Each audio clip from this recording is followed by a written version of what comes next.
बच्चों, mental math class 8 मैं हूं हरी सर और आप सभी बच्चे देख रहे हैं आपका अपना यूट्यूब चैनल चलो कदम बढ़ाएं। आइए करना शुरू करते हैं chapter number 2 linear equation in one variable का नेक्स्ट पार्ट क्वेश्चन नंबर 31 आज हम करने वाले हैं। आप सभी बच्चों से रिक्वेस्ट है कि आप अभी से प्रैक्टिस शुरू कीजिए। ठीक है, यही टाइम है, यही राइट टाइम है। और जो बच्चे हिंदी मीडियम में पढ़ते हैं उनके लिए अलग से चैनल है जिसका नाम है मैथ्स विद हरी सर, आप उसे भी ज्वाइन कर सकते हैं। अब देखो बच्चों, यहाँ पर क्वेश्चन क्या कहता है, बहुत ही इंटरेस्टिंग क्वेश्चन है। An angle is double of its supplementary angle. ठीक है, अब इसमें लिखा है कि वन एंगल अपने सप्लीमेंट्री एंगल का डबल है।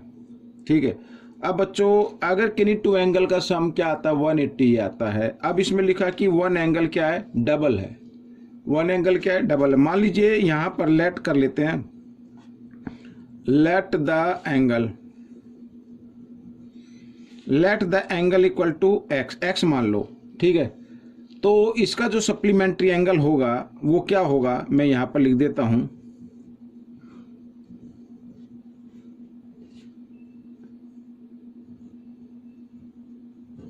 सप्लीमेंट्री होगा 180 में से माइनस कर देना x को। ठीक है, यही तो होगा भाई। किन्हीं टू एंगल का सम क्या होता है 180 होता है। अगर वन एंगल x का है तो सेकंड एंगल क्या 180x होगा। लेकिन इसमें लिखा है, मान लो मैं इनको इक्वल रख देता हूं भाई। एक ये दोनों इक्वल तो है नहीं, क्योंकि एक में लिखा डबल है, एक में क्या लिखा डबल है। अब मान लीजिए ये एंगल डबल है, अब आपको तो नहीं दिखाई दे रहा है कि ये डबल है, यहाँ पे 2 तो नहीं लिखा हुआ है, ये डबल है। अगर मैं इक्वल बनाने के लिए इसको डबल कर दूं, इधर डबल कर दूं, तो दोनों एंगल क्या हो जाएंगे, इक्वल हो जाएंगे। आगे करते हैं, देखो x इक्वल 180 को 2 से मल्टीप्लाई करना है, क्या हो जाएगा 360 हो जाएगा, और 2 को x से साथ मल्टीप्लाई 2x। ठीक है, अब x वेरिएबल को एक तरफ ले आए, माइनस से इधर आकर ये प्लस हो गया, इक्वल टू 360 और 2x और 1x 3x इक्वल टू 360। 3 से काटे 3 1 जा 3, 3 1 जा 3, 3 2 जा 6 0। तो x की वैल्यू क्या आ गई बच्चों, x की वैल्यू आ गई 120। ठीक है यानी अच्छा आगे क्या कहता है, find the complementary angle of its supplementary. ये जो है ना ये एंगल, इसका सप्लीमेंट्री एंगल फाइंड आउट करना है। इसका सप्लीमेंट्री एंगल क्या होगा, यानी ये तो x की वैल्यू आ गई, ये तो x की वैल्यू आ गई, तो सप्लीमेंट्री एंगल क्या होगा। अब हम यहाँ पर लिख लेते हैं, मैं लिख देता हूँ एक बार शॉर्ट में लिख देता हूँ बच्चों। ठीक है, तो 180 माइनस x है ना, x की जगह क्या लिखेंगे 120, तो क्या आ गया 60 डिग्री आ गया। अब इस सप्लीमेंट्री एंगल का क्या करना है, आपको कंप्लीमेंट्री एंगल फाइंड आउट करना है। अब कंप्लीमेंट्री एंगल यानी टू एंगल का सम 90 होना चाहिए। ठीक है, तो यहाँ पर मैं ये भी शॉर्ट में लिख देता हूँ क्योंकि आएगा नहीं। तो कंप्लीमेंट्री एंगल होते दोनों एंगल का सम क्या होना चाहिए 90 डिग्री। अगर उसमें से हम ये सप्लीमेंट्री एंगल फाइंड आउट कर दें तो कितना आ जाएगा 30 डिग्री। यही आपका आंसर है। ठीक है, क्वेश्चन नंबर 32 क्या कहता है, देखो कहता है कि the average age of 3 girl is 20 years. Average है, 3 गर्ल हैं, अगर उनकी एवरेज निकाले, भाई किसी की ज्यादा होगी किसी कम होगी, अगर एवरेज निकाले तो 20 ईयर आ गई। And their ages are in the ratio the 3:5:7। Find the age of the eldest girl. Eldest girl की एज हमें फाइंड आउट करनी है। अब कैसे करनी है, अब मैं आपको बताता हूं। सबसे पहले टोटल एज ऑफ 3 गर्ल लिख लीजिए, टोटल एज ऑफ 3 गर्ल्स। ठीक है, जो एवरेज है ना इसको 3 से क्या कर देना मल्टीप्लाई कर देना, तो टोटल एज आ जाएगी, यानी 60 ईयर है भाई टोटल एज। ठीक है, अगर उन तीनों गर्ल की एज को अगर ऐड कर दे तो 60 ईयर आता है। ठीक है, तभी तो एवरेज आएगी ना 20। अच्छा ये तो आ गया टोटल आ गया। अब इस टोटल को क्या करना है, अब मैं शॉर्ट ट्रिक से बता रहा हूँ। ठीक है, शॉर्ट ट्रिक से अब एल्डेस्ट की फाइंड आउट करनी है, यानी सबसे ग्रेटर रेशो होगा उस वही हमें फाइंड आउट करना है। अब इस सम को आपको डिवाइड कर देना है, इस सम को आपको डिवाइड कर देना सम ऑफ रेशो से, सम ऑफ रेशो से, यानी 3 + 5 + 7 इससे डिवाइड कर देना है। ठीक है, तो कितना आ जाएगा 15 आ जाएगा, 15 1 जा 15, 15 4 जा 60। अब ये एक वैल्यू निकल कर आई है। अब एल्डेस्ट गर्ल की एज फाइंड आउट करनी है, तो यहां पर लिख देता हूं मैं the age of eldest girl, ठीक है। तो रेशो क्या है 7, उस 7 को इस वैल्यू से क्या कर देना, मल्टीप्लाई कर देना है। ये इस टाइप के क्वेश्चन मैंने कई बार कराए हैं। तो 28 ईयर आ गई बच्चों, 28 ईयर्स। अगर पूछा जाए यहाँ पे तो एल्डेस्ट है, पूछा जाए स्मॉलेस्ट की, तो स्मॉलेस्ट की अगर फाइंड आउट करनी हो तो यहाँ पर लिख सकते हो स्मॉलेस्ट गर्ल, एज ऑफ, यहाँ पे लिख देता हूँ एज ऑफ स्मॉलेस्ट गर्ल।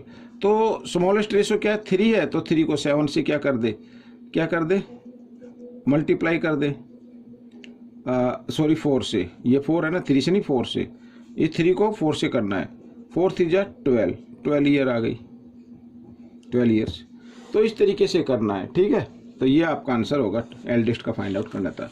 आइए करते हैं क्वेश्चन नंबर यहाँ पर 33, ठीक है। 33 भी बड़ा इजी है, कर लेते हैं। क्या कहता है क्वेश्चन, ये देखो, डिवाइड 180 इंटू 3 पार्ट। 180 को 3 पार्ट में डिवाइड करना है।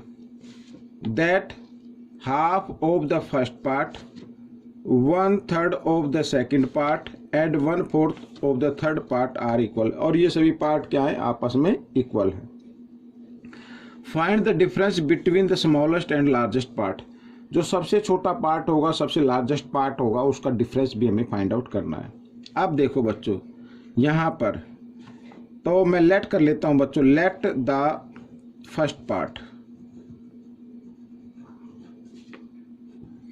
Late the first part equal to x, ठीक है।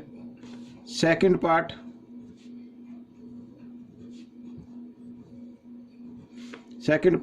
y और थर्ड पार्ट हम ये एज्यूम कर लेते हैं, ठीक है। इस तरीके से ये z लिख लीजिए। अब मैं आपको बताता हूँ, मान लो ये 180 है ना, इसको 3 पार्ट में आपको क्या करना है, डिवाइड करना है ऐसे, ये x में, y में, z में, इस तरीके से। अब अकॉर्डिंग टू क्वेश्चन कर लेते हैं, अकॉर्डिंग टू क्वेश्चन, ठीक है। क्या कहता है, देखो, that half of the first part क्या है x, तो x का हाफ ये होगा, 2 से डिवाइड कर दो। ये सभी क्या है, आपस में इक्वल है, तो इक्वल का साइन लगा दो। आगे लिखा है 1/3 ऑफ सेकंड पार्ट का 1/3 यानी y/3 और इक्वल है किसका, and 1/4 part of third part, 1/4 यानी z/4। और ये सभी क्या आपस में इक्वल है। हम इसको एज्यूम कर लेते हैं, मान लीजिए ये k के इक्वल है, किसके इक्वल है, k के इक्वल है, ठीक है। तो अब बच्चों देखो, यहाँ पर अगर ये k के इक्वल है, ठीक है ना, अगर ये k के इक्वल है तो यहाँ पर तो x/2 भी k के इक्वल होगा। अगर हमें x की वैल्यू निकालनी है तो क्या आ जाएगी, ये 2 इधर डिवाइड में इधर आकर मल्टीप्लाई में आ जाएगा, 2k आ जाएगा। इसी प्रकार y की वैल्यू क्या आ जाएगी, 3k आ जाएगी। इसी प्रकार z की वैल्यू क्या आएगी, 4k आ जाएगी, ठीक है ना, ये आ जाएगी। अब ये जो पार्ट है, यानी ये पार्ट आ गया 2k प्लस 3k और प्लस 4k। अगर हम इन सबको ऐड कर दें तो ये 180 के इक्वल आना चाहिए। 180 है ना, हाँ 180 के इक्वल आना चाहिए। आइए करते हैं आगे, ठीक है। 3 4 और 3 7 और 2 9 के आ गया इक्वल टू 180। 9 1 जा 9, 9 2 जा 80, 0 के 0। तो k की वैल्यू क्या आ गई, 20 आ गई।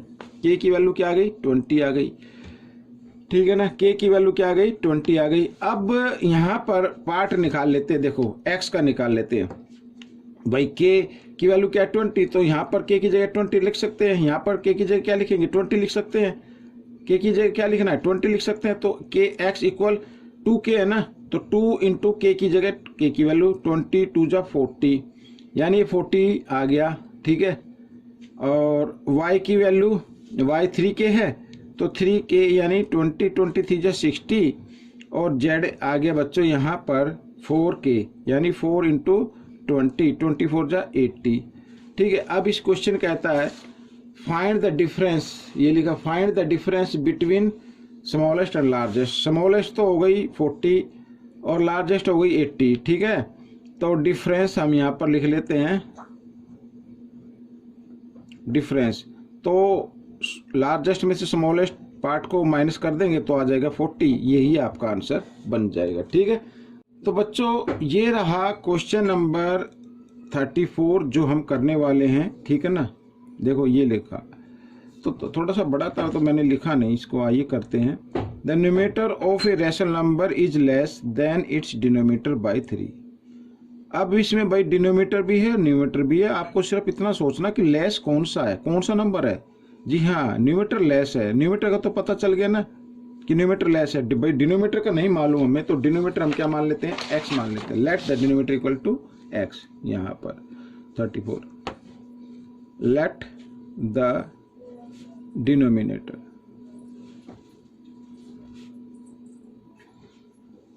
Late the denominator equal to x. तो न्यूमेटर क्या है बच्चों,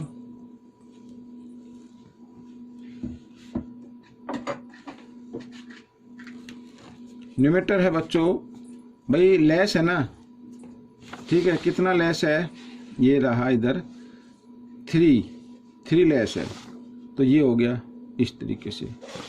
अब अकॉर्डिंग टू क्वेश्चन ये न्यूमेटर तो ऊपर आता है और डिनोमीटर क्या आता है, नीचे आता है, ठीक है। ये आ गया। तो अब आपको ये बताना है आगे क्वेश्चन में क्या लिखा है, जब ये ज़्यादा ही खराब है। देखो, इफ न्यूमेटर बिकम्स 2 टाइम्स, यदि न्यूमेटर को 2 टाइम्स कर दिया जाए, भाई न्यूमेटर तो ये है ना, इसको हमने 2 टाइम्स कर दिया। आगे कहता है and the denominator is increased by 6, और डिनोमीटर को इंक्रीज कर दिया 6, ये हो गया इंक्रीज हो गया। देन फ्रैक्शन बिकम 1/5, तो फ्रैक्शन कितना बन गया, 1/5 बन गया बच्चों। अब इसका कोई काम नहीं, इसको मैं अलग रख देता हूँ, ठीक है ना। और क्वेश्चन मैं आपको बताता हूँ, ठीक है, कैसे करना है। ये देखो, अब क्या करना है बच्चों, 2 को 3x के साथ और 3 के साथ मल्टीप्लाई कर देना, 2x हो जाएगा और -2 3 जा 6 हो जाएगा, और x + 6 = 1/5, ठीक है ना। और साथ ही हम क्या कर देंगे, क्रॉस मल्टीप्लाई कर देंगे, 5 को 2 के साथ करेंगे मल्टीप्लाई, 5 2 जा 10x और 5 6 जा 30, इस तरीके से इक्वल। और साथ ही इधर भी करेंगे क्रॉस में, तो 1 से होगी तो सेम नंबर आएगा, तो x + 6 इस तरीके से, ठीक है। अब क्या करना है, अब आपको करना है, अब ना x को आप एक तरफ ले आए, x को इधर ले आए, तो 10x इधर आकर ये -x हो जाएगा, इक्वल इधर 6 है, -30 है, इधर आकर ये +30 हो जाएगा, इस तरीके से, ठीक है। तो 10x में से 1x माइनस करेंगे, 9x आ गया, इधर इन दोनों को ऐड किया तो क्या आ गया, 36 आ गया। 9 1 जा 9, 9 4 जा 36, तो x की वैल्यू आ गई 4, x की वैल्यू क्या आ गई, 4 आ गई बच्चों। अब x की वैल्यू 4 आ गई है, और x क्या था, डिनोमिनेटर था, तो डिनोमिनेटर तो हो गया 4, न्यूमेटर क्या है, न्यूमेटर था x, ये रहा आपके सामने x - 3, यानी 4 - 3, 4 - 3 कितना होता है, 1 होता है, तो ये आपका आंसर बन गया। इस तरीके से आपको करना है, ठीक है। तो ये क्वेश्चन आपका सोल्व हो गया, कर लेते हैं। The number of boys and girls are in the class, ठीक है, the number of boys and girls in a class are in the ratio 4:7। भाई यहाँ 4:7 है, तो बॉयज है 4 में और गर्ल है 7 में, ठीक है ना। If the number of boys is 6 less than the number of girls, then find the number of student in the class. तो टोटल स्टूडेंट आपको फाइंड आउट करने हैं। अब बच्चों यहाँ पर हम मान लेते हैं, लेट कर लेते हैं, let the number of boys, let the number of boys 4 ना, तो 4x मान लीजिए। नंबर ऑफ गर्ल, ऐसे लगा देता हूँ, तो ये 7x मान लीजिए, ठीक है। अब देखो कि यहाँ तक हो गया, लिखा है our ratio if the number of boys is 6 less. अब मैं एक तरफ क्या कर लेता हूँ, ये बॉयज लिख लिए और इधर मैं ये लिख लेता हूँ गर्ल्स, ठीक है, और बीच में इक्वल का निशान डाल देता हूँ। अब इसमें लिखा है इक्वल तो नहीं है, लेकिन मैंने डाल दिया है, लेकिन इसमें इक्वल कब होगा, लिखा 6 लेस है, ये क्या 6 लेस है, क्या ये 6 लेस है। अगर हमें इक्वल बनाना है तो नंबर ऑफ गर्ल्स को 6 लेस कर दीजिए, ठीक है। जैसे मान लीजिए यहाँ पर मैं ये कर देता हूँ 6 और यहाँ पर मैंने डाल दिया 9, ठीक है, 9 डाल दिया। अब मैं इक्वल लगा दूँ तो नहीं चलेगा। अब ये जो नंबर है, ये नंबर जो है ये ठीक है, ये नंबर क्या है भाई, ये नंबर क्या है 3 मोर है, ये नंबर क्या है 3 मोर है ना इससे भाई, ये वाला नंबर मोर है। अगर मुझे दोनों इक्वल बनाने तो इसमें 3 ऐड कर देंगे, ठीक है। या अब हम कहेंगे भाई ये नंबर जो है इससे 3 लेस है, इस नंबर से ये क्या है 3 लेस है, अगर दोनों इक्वल बनाना तो इसको 3 माइनस कर दीजिए, इस तरीके से करना है। तो वही मैंने किया है। अब क्या करना है एक बार फिर बताता हूँ भाई, नंबर ऑफ बॉयज जो है वो 6 लेस है, ये देखो इसमें लिखा है क्वेश्चन में, हमें तो नहीं दिखाई दे रहा ना 6 लेस है, और ये नंबर ऑफ गर्ल्स है। अगर हम गर्ल की संख्या को 6 लेस कर दे तो दोनों की क्या हो जाती है, इक्वल हो जाती है। आइए करते हैं आगे। 4x, इधर ये प्लस इधर आकर ये माइनस हो जाएगा, ठीक है ना, लेफ्ट साइड में -6, माइनस प्लस माइनस -3x आ गया, और ये -6, तो माइनस से माइनस का साइन काट दिया, 3 1 जा 3, 3 2 जा 6, तो x की वैल्यू क्या आ गई 2 आ गई। अब number of boys, number of boys ये फाइंड आउट करना। नंबर ऑफ बॉयज क्या है 4x लिया था ना, तो 4 × 2 यानी 4 2 जा 8। नंबर ऑफ गर्ल्स ये कितना है 7x था, तो 7 × 2, 7 2 जा 14, तो बचे टोटल स्टूडेंट कितने हो गए 14 + 8, तो कितना हो गया बच्चों 22 हो गया ना, ये हो गया टोटल स्टूडेंट आ गए। तो बच्चों ये वीडियो कंप्लीट हो गई है। आज मेरी तबीयत वैसे भी ख़राब है, तो आप कोऑपरेट कीजिए, अभी से प्रैक्टिस कीजिए, दूसरों को सिखाएं और ज़्यादा से ज़्यादा मार्क्स लेके आए, अच्छी रैंक लेके आए। मिलेंगे नेक्स्ट पार्ट में, टिल देन थैंक यू।